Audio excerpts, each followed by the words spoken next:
श्रीकृष्ण दुष्ट कंसाचा वध केला आणि प्रजेला सुखी केलं.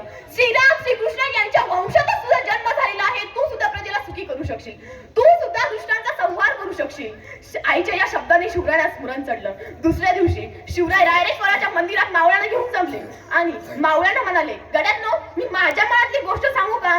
आपले वडील शहाजी राजे विजापूरच्या दरबारातील सरदार आहेत. त्यांनीच आम्हाला इथल्या जागिरीचा अधिकार दिलेला आहे. त्यांच्यामुळे सर्व कसं छान छान चाललेलं आहे. पण यात मला मुळीचाच आनंद होत नाही. कित्येक दिवस आपण दुसऱ्यांच्या उंजळीने पाणी प्यायचं. आपल्या चारी बाजूला अनेक काही परक्या राजवटी आहेत. त्यामध्ये सारखी युद्धे चालू असतात.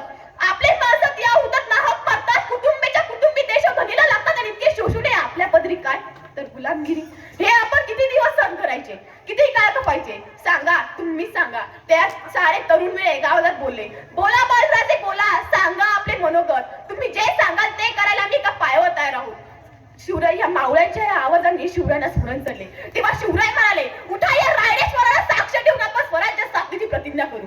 शिवराय तडक लहान मालामध्ये आले. जिजामाताला सर्व हकीकत सांगितली. तेव्हा त्या माऊलीला धन्य धन्य वाटू लागले.